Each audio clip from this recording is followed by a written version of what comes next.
This week on James Weekly, I'm going to be talking about something that's been in the news within the last week and a half, but also some things that tie in to that have been an issue ever since marriage equality passed back in June. There's a lot to be said, and I'm just going to go for it.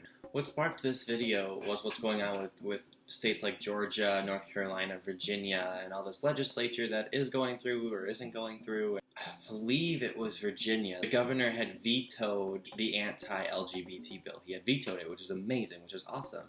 I don't know why you would ever try to pass into law a bill that takes away the protections of humans, the protections of people. But there are certain groups spinning this as an anti-religious protection law, that he vetoed religious protection. Let's just jump right into it, shall we? Religion has been used as a mask throughout history to oppress and discriminate minorities. Some examples. Blacks and whites couldn't attend the same churches. That was a religious belief. Blacks and whites couldn't marry interracially. That was a religious belief. It was morally and wrong. He was going against God. Women. Religion has controlled women's sexuality for as long as it's been around. Abortion, I'm not even going to get into that one. Birth control, virginity. Okay, let's move on. Religious freedom is not under attack. We're simply fighting for our human rights. The same rights that are given to everybody, almost everybody else, the privileged few. Religion is protected under the First Amendment. More specifically, Christianity is protected under the First Amendment. That's not going anywhere. By fighting for our rights, we aren't saying that you can't practice your religion. By fighting for our rights, we're not saying that your religion is wrong. It just means that you having religious freedoms does not equate you having the freedom to discriminate against other people. That's not what religious freedom is. And if you are going to fight for religious freedom just so that you can be, quite frankly, a bigot, while I'm on the topic of bigot, it pisses me off when people say, oh, I can't call that black man the N-word because that makes me a bigot. I can't call that gay guy the F-word because that makes me a bigot. Well, yeah, it does make you a bigot. That's the definition of bigot. I don't know why you think that you have the right or the freedom to call people those names. I am off track. Religion isn't the issue. If it were actually a religious belief that homosexuality was wrong, there wouldn't be pro-gay churches, there wouldn't be pro-gay ministers, and there wouldn't be denominations of Christianity, and I'm sure other religions, that are, the whole community, the whole religious community is pro-LGBT.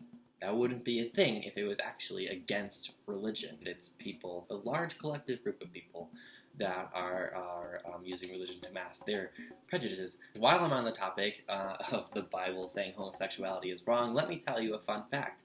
Homosexuality as we know it today wasn't even termed, wasn't a thing, wasn't even something that was recognized 130 years ago, much less, 2,000 years ago when the Bible was written. What was in the Bible was older men, let's say above 18, having sexual relationships with younger men, let's say below 18, and how that was wrong and that is still wrong today. If you think that that's what homosexuality is today, you've got another one coming for you. And while I'm on the topic, same-sex couples getting married doesn't change the definition of what marriage means. If we want to talk about traditional marriage, we'll have to go back to selling daughters for cattle. That is what a traditional marriage was. It was for power, it was for money, it was for personal gain. So, unless we're trying to say that women are worth no more than cows today. I don't think that. But I mean, I guess, I also wouldn't think that two people who are in love getting married is so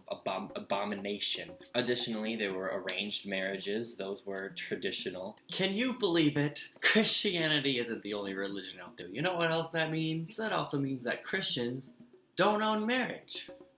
What is this world coming to? Where's Donald Trump when you need him? And another topic that is so popularly brought up with all of this is baking cakes. I'm going to tear apart the cake baking right here. The popular story is a Christian baker being asked to bake a gay wedding cake. And it's often compared to a scenario where a person of color would be asked to bake a cake for the KKK. And especially Republicans and the far right have used this comparison to say, well, you can't expect a person of color to bake a cake for the KKK. Why would you expect a Christian to bake a cake for the gay? So many things wrong with that argument. First and foremost, let's stop calling it gay marriage. It's marriage. And I am guilty of that too, but that's because of the society we live in. It's not a civil union, it's not a domestic partnership. It's frickin' marriage. Gay people did not actively kill Christians. The KKK actively killed people of color. So if you wanted to make this into a scenario that could actually be compared, you would have to have the person of color asking the KKK to bake them a cake. If I walked into a Christian bakery and I asked them to bake me a cake, there would be no problem. It's when they give you that little detail that it's a wedding, that little detail that they're gay, that it becomes an issue. It's not about religion. It's not about religious beliefs. It's about the simple fact that that person is gay and they don't want to bake them a cake. Plain and simple discrimination. That's what it comes down to. But that's way off topic because it's not about buying a frickin' cake. It's about having the same rights and freedoms that are granted to every other human being. It's about respect.